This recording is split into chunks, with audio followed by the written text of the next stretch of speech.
ఆ సాటి దేవుని కుటుంబ ప్రజలు మీరందరూ ప్రభువు పేరట మీకు సమాధానం కలుగునుగాక. అండ్ నూతన సంవత్సరంలోకి అడుగు పెట్టాం కాబట్టి ఈ సంవత్సరంలో నూతనమైన తీర్మానంతో పాత విగతించను సమస్తము నూతనం ఆయననే వచనాన్ని జ్ఞాపకం చేసుకొని ఒక నూతన తీర్మాన బలం పొంది మీరు వర్ధిల్లుదురుగాక.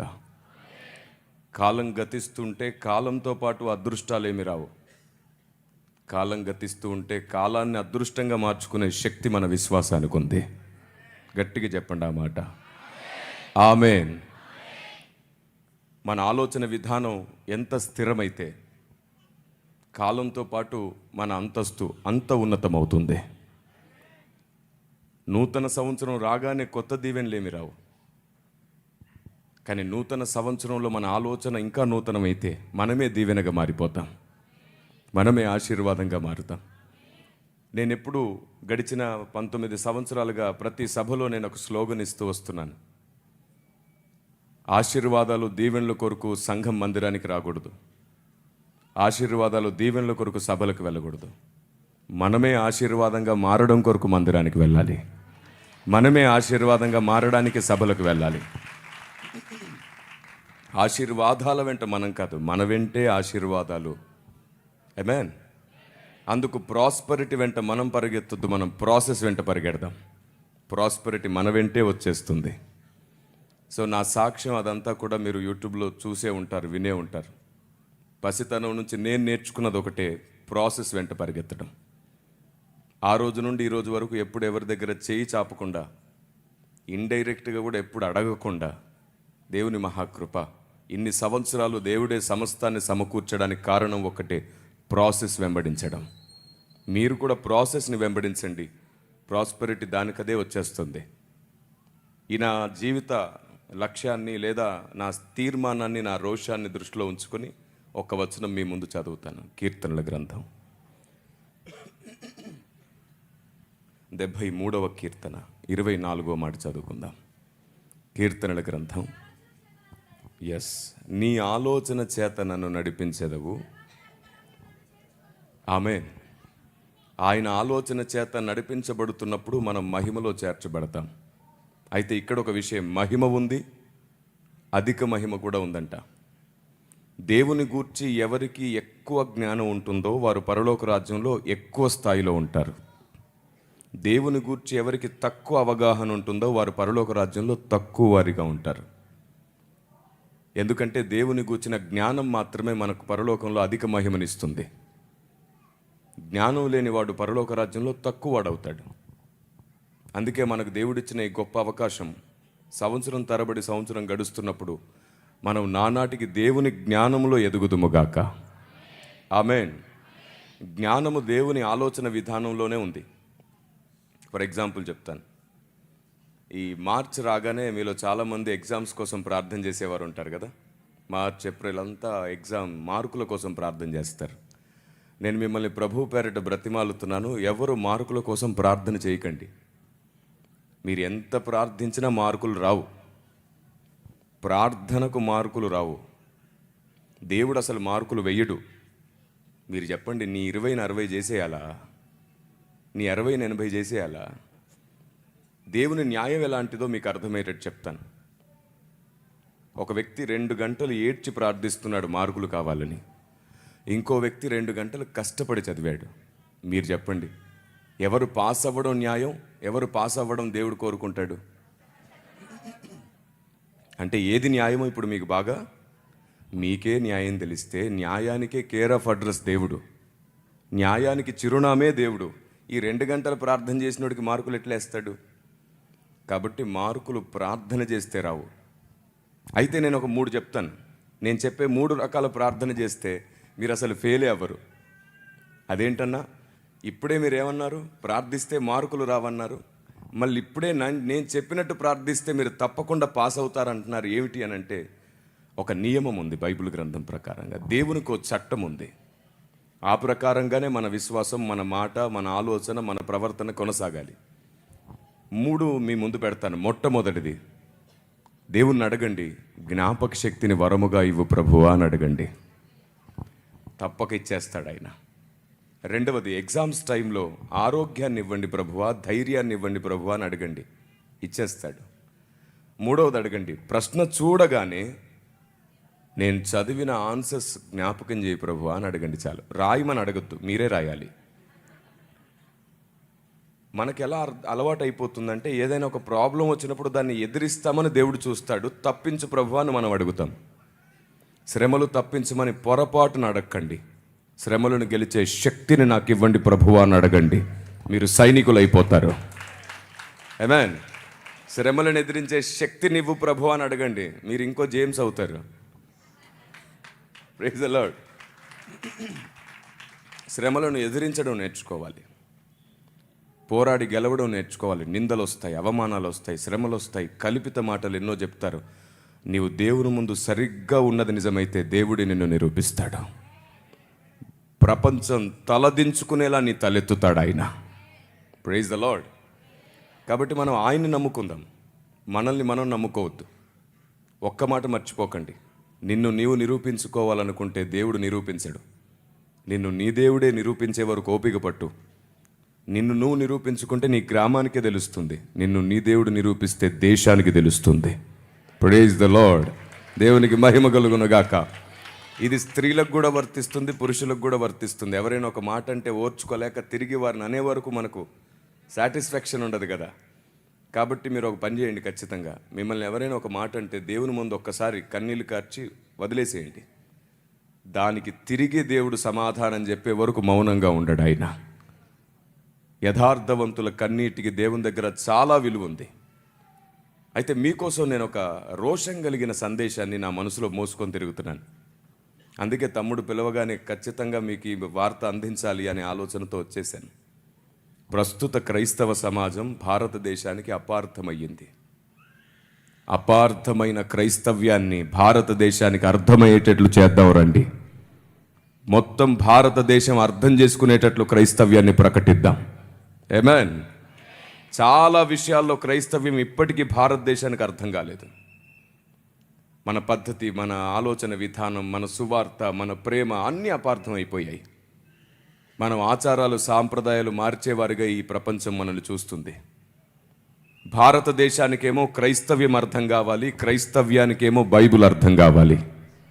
ఈ రెండు జరిగినప్పుడే సర్వోన్నతుడైన దేవుడు ఆనందించి సంతోషిస్తాడు. మనం బైబిల్కి ఎంత దూరంగా ఉన్నామో తెలుసా? అందుకే కదా ఈ సెమినార్స్ అన్నీ కూడా బైబిల్కి మనల్ని దగ్గరకు తీసుకొని రావడానికి.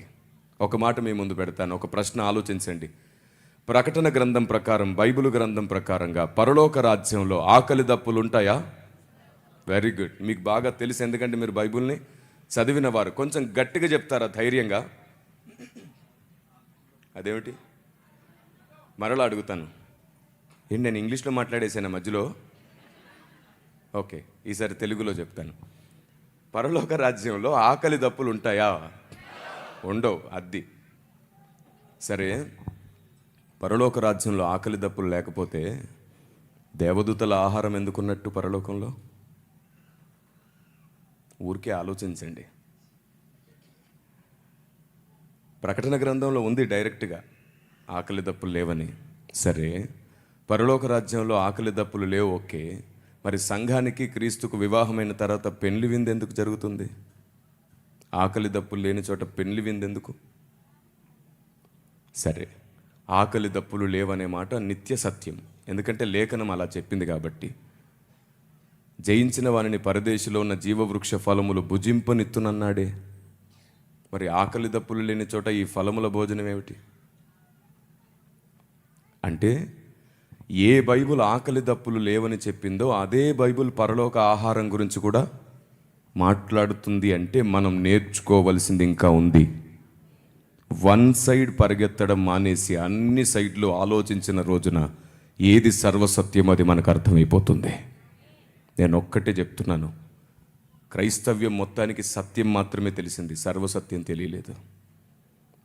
సర్వసత్యం ఏమిటో తెలియాలి అంటే అందరి వైపులో ఉన్న వాస్తవాన్ని కూడా మనం ఆలోచించాలి. అప్పుడే అసలు విషయం మనకు అర్థమవుతుంది. ఫర్ ఎగ్జాంపుల్, బైబిల్ గ్రంథంలో ఒక మాట ఉంది. మత్తయి సువార్త 9వ అధ్యాయం 13వ వచనంలో ఇలా అంటాడు, చూడండి. మత్తయి సువార్త. అయితే నేను పాపులను పిలువవచ్చి తిని గాని నీతిమంతులను పిలువరాలేదు, గనుక కనికరమునే కోరుచున్నాను గాని బలిని కోరనన్నాడు. ఇదే మాట 12వ అధ్యాయం 7వ వచనంలో కూడా ఉంటుంది. మరియు కనికరమునే కోరుచున్నాను కానీ బలిని నేను కోరను అను వాక్య భావము మీకు తెలిసి ఉంటే. సరే, బలిని కోరను కానీ కనికరమునే కోరుచున్నాను, ఈ రెండు పదాల గురించి మాట్లాడి మీకోసం ప్రార్థన చేస్తాను. కనికరమును కోరుచున్నాను అన్నాడు, బలిని కోరను కనికరమునే కోరుచున్నాను అనే మాటకు అర్థం ఏమిటో తెలుసా?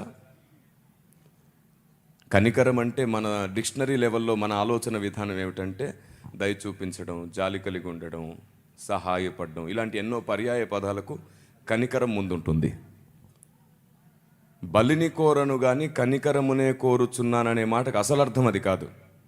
ఈ లోకంలో కనికరం అంటే దయా, జాలి అవన్నీ ఉంటాయి, కానీ అక్కడ ఒక మాట అన్నాడు, నిర్దోషులను మీరు దోషులుగా చేయకుందురు అన్నాడు. మీ బలి నైవేద్యముల కంటే కూడా నేను కోరదగింది ఏమిటంటే నిర్దోషులను దోషులుగా మీరు చేయకండి. నిర్దోషులు దోషులు ఎలా అవుతున్నారు? సింపుల్. మనలో చాలామంది మైండ్స్ డస్ట్బిన్ మైండ్స్ ఉంటాయి. డస్ట్బిన్ మైండ్స్ అంటున్నాను నేను. సాతాను ఏది వేస్తే అది లోపలికి వెళ్ళిపోతుంది. ఏది విన్నా సరే ఇది నిజమా అని నమ్మేవారు ఉంటారు చూసారు, అది డస్ట్బిన్ మైండ్ సెట్. ఒక ఊర్లో 10 వీధులు ఉన్నాయి, ప్రతి వీధికో కుక్క ఉంది. మధ్యరాత్రి కుక్కలన్నీ అరవడం చూసి ఊరందరూ లేసొచ్చారు. కుక్కలతో అడుగుతున్నారు, ఏంటి అలా అరుస్తున్నారు మీరు? 10వ వీధి కుక్క అనింది, నాకేం తెలీదు. 9వ వీధి కుక్క అరిసినందుకే నేను అరిశాననింది. 9వ వీధి కుక్కను అడిగితే 9వ వీధి కుక్క 8వ వీధి కుక్కను అడగండి, నాకేం సంబంధం లేదనింది. ఇలా ప్రతి కుక్క అలాగే చెబుతూ వస్తే ఫైనల్గా మొదటి వీధి కుక్క దగ్గరకు వచ్చారు. ఏమిటే కుక్క అరిసావంట, నీ వల్ల అందరు నిద్రలు పాడైపోయాయి, ఎందుకు అరిసావంటే అది చెప్పిన కారణం ఏంటో తెలుసా? రాత్రి తిన్నది అరగలేదు సార్ అనిందంట. అలా ఉంటుంది కొందరి వ్యవహారం. ఎవరు ఏది చెప్పినా నమ్మేసి గుడ్డిగా ఇంకొకరికి చెప్పేవారందరి స్వభావం ఎవరి స్వభావం? నాకు కొత్త సంవత్సరంలో మేము ఎవరిని అలా అనడం ఇష్టం లేదు, అందుకే మీరే మాట్లాడాలని మౌనంగా ఉన్నా.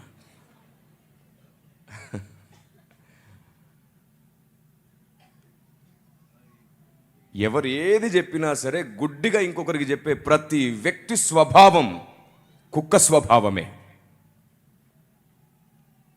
క్రీస్తును సాధన చేస్తున్నాం మనం, లేఖనాలను ధ్యానించడమే కాదు ముద్ర వేసుకుంటున్నాం మనం. ఈరోజు అర్థం కాని విషయం రేపు అర్థమవుతుందనే నిరీక్షణతో బ్రతకండి. అప్పుడు ఎవరిని అపార్థం చేసుకోం. ఏది సత్యమో అదే మనకు అర్థమవుతుంది. అవును, నిజానికి అపార్థానికి మధ్యలో ఒక అగాధమే నిలబడిపోయి ఉంటుంది. ఎప్పుడు నిజానికి అబద్ధానికి మధ్యలో ఒక అగాధం ఉంటుంది. దీన్ని దాటడానికి పెద్ద సాహసం చేయక్కర్లేదు. ఒక వంతెన నిర్మిస్తే చాలు, మొత్తం అందరికీ దారి తెలిసిపోతుంది. మనం ఆ వంతెన నిర్మించాం, డైరెక్ట్గా ఎగరడానికి ట్రైనింగ్ ఇస్తాం. అక్కడే తప్పు జరిగిపోతుంది క్రైస్తవ సమాజంలో. వద్దు. అనేకులలో పొరపాటు బోధలు ఉన్నాయి, కానీ వారిలో సత్యము కూడా ఉంది. ఒకరిలో అబద్ధం ఉన్నంత మాత్రాన, ఒకరు అబద్ధ బోధ చేసినంత మాత్రాన మొత్తం అబద్ధం కాదు, కొంత సత్యం కూడా ఉంటుంది. మన పోరాటం, మన ఆలోచన ఆ కొంచాన్ని కూడా సరిచేద్దామని. అదే నిజమైతే సహనంగా ఉండండి, ఓపికతో ఉండండి. మీ సహనం సకల జనులకు కనబడనివ్వండి. మీ భక్తి సంపూర్ణం కానివ్వండి. లేఖనం మీ బ్రతుకులో నెరవేరే వరకు ఆయన చేయి పట్టుకొని అడుగులో అడుగు వేస్తూ ఉండండి. ఈరోజు అర్థం కానిది రేపు అర్థమై తీరుతుంది ఖచ్చితంగా. Praise the lord. బైబిల్ ఇలా సెలవిచ్చింది, నా జనులు జ్ఞానము లేక నశించిపోతున్నారు, నా జనులు జ్ఞానము లేక చెరపట్టబడుచున్నారు అని. దేవుని గూర్చిన జ్ఞానం మనకు కావాలి. ఇప్పుడు ఇంతకుముందు నేను ప్రశ్న అడిగానే, అలాంటివి 3000 ప్రశ్నలకు ఇప్పటికీ సంఘానికి జవాబు తెలియదు. అది మాత్రమే కాదు, 10,000 సంగతులకు సంఘం ఇప్పటికీ దూరం. ఓ 2-3 అడుగుతాను, కొంచెం ఆలోచించడానికి మాత్రమే. మీకేదో తెలియదు అని చెప్పడం నా ప్రయత్నం కాదు. మనకి ఇంకా చాలా విషయాలు తెలియదు అని స్పృహ కలిగించడానికి చెప్తున్నాను. ఆదరణ ఎప్పుడు కలుగుతుందో తెలుసా? ఎంత దూరం ఉన్నామో తెలిసి ఎంతలో త్వరగా వెళ్ళిపోతామో తెలిసినప్పుడు ఒక నిరీక్షణ కలుగుతుంది. మీరు బైబిల్కి ఎంత దూరంగా ఉన్నారో తెలిస్తే ఎంత త్వరగా దగ్గరికి వెళ్ళాలో కూడా మీకు అర్థమైపోతుంది. మీ పోరాటం మరల నూతనం అయిపోతుంది. Praise the lord. ఏదో ఒకసారి అందరు చెప్తారా మాట? ఆమేన్. Praise the lord. అందరు కలిసి స్తుతించడంలో లాభం ఉంది. మన పక్కనే కొందరు ఉంటారు, ఆయన్ని స్తుతించడానికి కూడా సిగ్గుపడేవారు. నీ స్తుతి మరొకరికి స్తుతి నేర్పిస్తుంది. నువ్వు బిగ్గరగా స్తుతిస్తే వారు సిగ్గుపడ్డం మానేసి వారు దేవుణ్ణి స్తుతించడం నేర్చుకుంటారు. Praise the Lord. నేను చాలా సంతోషిస్తున్నాను మిమ్మల్ని అందరినీ చూస్తూ. భవిష్యత్తులో మీరు ఈ దేశానికి జవాబుగా నిలబడేటట్లు దేవుడు చేయునుగాక. మీ ప్రాంతంలో ఎలాంటి ప్రశ్నలు వచ్చినా సహనంతో సమాధానం చెప్పేవారు అవుదురుగాక. సహనం మాత్రమే ఈరోజు ఈ భూమి మీద భారతదేశాన్ని గెలవడానికి ఆయుధం అవుతుంది. మీరు ఎంత ఓపికగా ఉంటారో అంత త్వరగా సత్యం సమాజానికి అందుతుంది. మీరు ఆవేశపడి కామెంట్లు చేసినా, ఆవేశపడి అవసరం లేని వారికి లైకులు కొట్టినా, వారి మాటలు సమాజంలో తప్పకుండా అపార్థం అవడమే కాదు, మొత్తం క్రైస్తవ్యానికి అపార్థాన్ని తెచ్చిపెడతాయి. ఆవేశపడనే వద్దు. మీరెంత ఓపికతో ఉంటారో అంతగా సత్యం గెలుస్తుంది. మీరు ఆవేశపడితే మీ ఆవేశమే వారికి పెట్టుబడి అవుతుంది. అవును, ఆవేశాన్ని తీసుకెళ్ళి వారి స్వామీజీలకు, పూజారులకు చూపించి మరీ వాళ్ళు క్యాష్ చేసుకుంటున్నారు అన్నింటినీ. క్రైస్తవుడు రోషంగా ఉండడం వేరు, ఆవేశపడడం వేరు. నరుని కోపం దేవుని నీతిని. అయితే రోషం అంటే ఏంటో తెలుసా? ఎన్ని ఆటంకాలు వచ్చినా, ఎన్ని నిందలు వచ్చినా, ఎన్ని సమస్యలు వచ్చినా ప్రారంభించిన దేవుని పని ఆపకుండా ముందుకెళ్తారు చూశారు, దాన్ని అంటారు రోషం. కోపాన్ని రోషం అనరు. పని కోసం స్థిరమైన తీర్మానం రోషం. దేవుని చిత్తం నెరవేర్చే వరకు ఆగకుండా ఉండే ఆలోచన విధానం పేరు రోషం. అతన్ని అనాలి రోషగాడని. Praise the lord. అదేంటో నేను రోషం అనగానే మీరు అందరు జేమ్స్ని చూస్తున్నారు. కాపీరైట్ తీసుకున్నట్టున్నాడు ఈ పేరుని. రైట్. కాబట్టి పరిశుద్ధ బైబిల్ గ్రంథానికి మనం ఎంత దగ్గరగా వెళ్తే అంత మంచిది. అందుకే నేను ఈ 4 ప్రశ్నలు మిమ్మల్ని అడగాలనుకుంటున్నాను. చాలా చోట్ల భూకంపాలు, యుద్ధాలు సంభవించినప్పుడు పసిపిల్లలు చనిపోతుంటారు కదా. దేవుడు కాపాడాలనుకుంటే వారిని ఒక రోజు ముందు కాపాడగలడా లేడా? ఎందుకు కాపాడట్లేదు? ఏదో పెద్ద కారణమే ఉంది. చాలామంది సేవకులు హార్ట్ స్ట్రోక్తో చనిపోతున్నారు, యాక్సిడెంట్స్లో చనిపోతున్నారు. దేవుడు కాపాడాలంటే కాపాడగలడా లేదా? ఎందుకు కాపాడట్లేదు? మనలో చాలామంది భూమి మీద మనుషులు పుట్టక ముందే ఎవరు నరకానికి వెళ్తారో, ఎవరు పరలోకానికి వస్తారో భవిష్యత్ తిరిగిన దేవునికి ముందే తెలుసా? మరి నరకానికి వెళ్ళే వారిని పుట్టించడంలో దేవుని ఆంతర్యం ఏమిటి? చాలా పెద్ద కారణమే ఉంది. దేవుడు ఇలా చిటికేసేలోపు సాతాన్ని బంధించగలడు, అంత శక్తివంతుడు. కానీ బంధించకుండా విడిచిపెట్టాడు. ఏంటా కారణం? చాలా పెద్ద కారణమే ఉంది. దేవదూతల్లో ఒకరు 4 రెక్కలు, ఒకరు 2 రెక్కలు, ఒకరు 6 రెక్కలతో ఉన్నారు.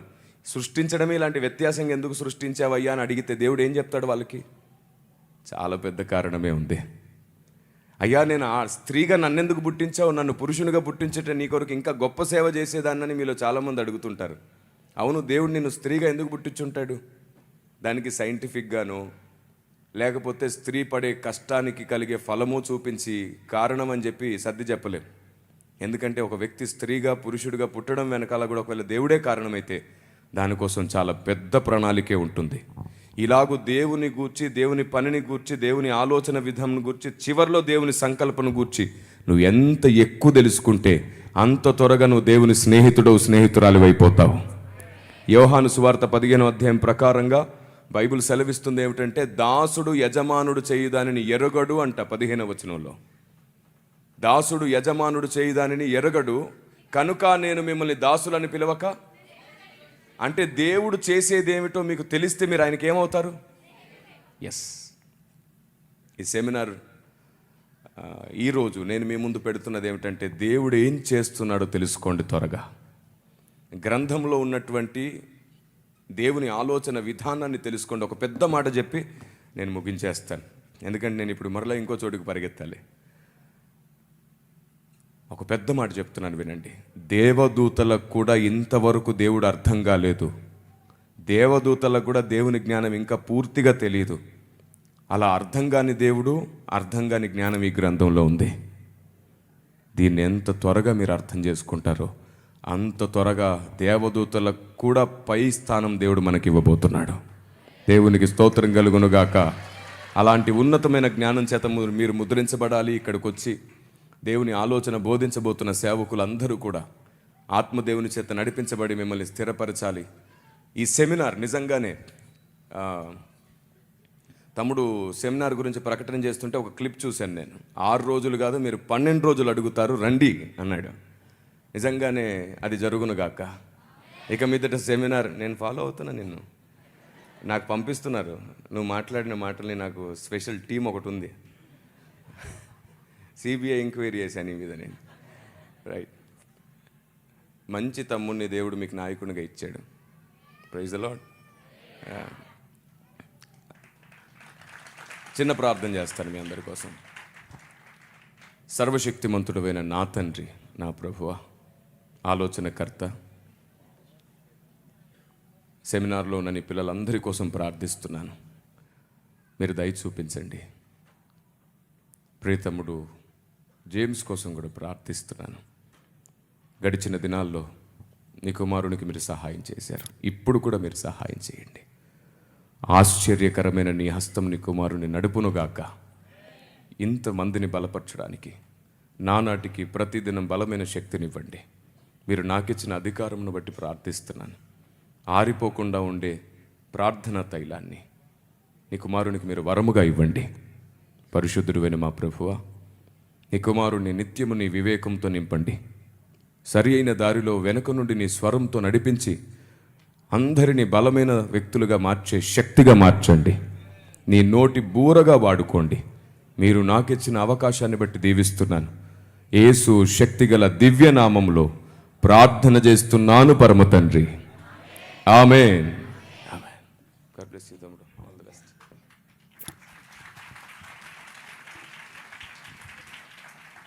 అనుకోకుండా వచ్చినా మనకు కావాల్సిన విలువైన సంగతులు అందించారు.